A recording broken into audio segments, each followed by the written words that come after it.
你知唔知道傳統同國際學校學生有啲咩都同唔過㗎 ？Come let's find out。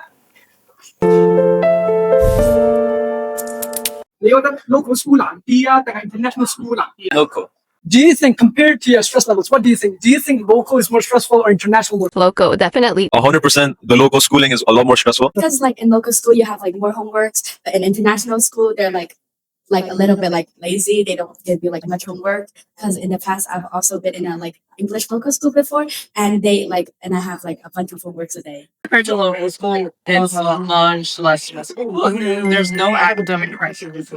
香港都知道大家讀書壓力大啦，咁成個香港嘅速度都好快嘅，咁係會辛苦啲 local school。local school 大家都覺得 local school 係嚴嘅。佢有讀過國際學校啦，咁即係你哋覺得係咪兩個都覺得讀書質最大壓力㗎？冇咁注重嗰啲即係測驗，係咯，成績冇咁注重係。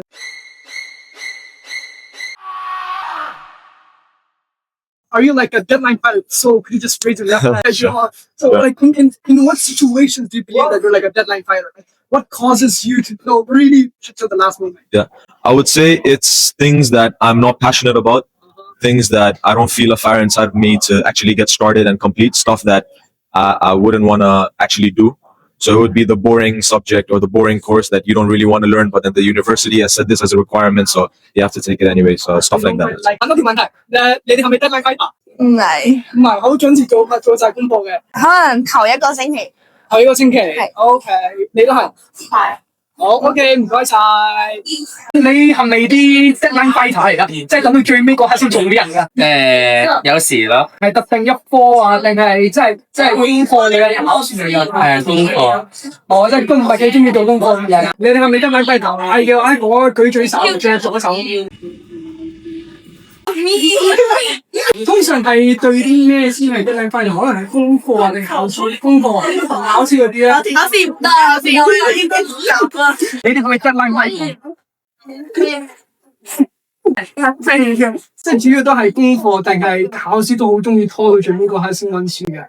功課同考試。When you guys were still at school, were you like deadline fighters? So could you like raise your left hand? A little bit. Oh, sorry. I was gonna read last one. I was known as a deadline because 你哋係咪 deadline fighter？係喎，舉個左手先。可能一啲默書喺小測嘅時候，可能前一日先會開始溫咁樣咯。做嗰啲 coursework 嘅時候咯。coursework 就係覺得前個禮拜先做得晒。Deadline fighter, if you are, could you just raise your left hand? Not really. Not really. Oh, so you do everything in advance. Yeah, sometimes. How about you? Are you the same as well? Depends on which subject. If it's something I'm good at, then I'll do it like last minute. But if it's something I'm bad at, I'll usually do it in advance or ask my parents for help. So in that case, I can do it faster and do something easier last minute. So I won't be more stressful.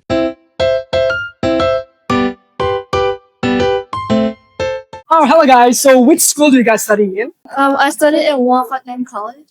And I study at North Anglia International School. Oh, so local and international, right? So which year do you guys study in? I'm in year 7. And also in year 7. Hello， 你好，我同學仔，你哋係邊間學校㗎？我係讀觀塘馬利諾書院。英國讀 Brother Comprehensive School。Year 11。我今年讀中四。Which school do you guys study in? I used to study at Which year do you guys study in? I graduated in 2020. I graduated in 2020. 你讀邊間學校㗎？我哋讀德望。德望幾年班啊？中二。我最中意嘅科目係中文。你譬如做一啲閱讀理解嘅時候，你可以理解到篇文章，答到啲問題會好有滿足感。咁我就中意英文，因為我第時大個咗，我想去外國讀書，可以英文啊或者 Canada， 咁我可以同多啲即係外國嘅人咁樣交流同埋接觸。你今年幾班啊？中三。今年讀咩科㗎你？或者諗過讀咩科啊？器材同埋地理。讀咩科啊你？BAFS、ERS 同埋 Apply Learning。咁覺得 DSE 嗰邊你有冇啲咩壓力啊？有。會唔會緊張咁？緊張還好吧，但係考好同好多一樣，我都有舒服嘅。今集我哋見到，無論係國際學校嘅學生，定係傳統學校嘅學生，其實全部都逃唔過 deadline 呢種嘅壓力。其實 deadline fighter 只係未揾啱嘅方法啫。留意我哋下一集，我哋會陪你一齊探討拆解嘅方法。下一集再見，拜拜。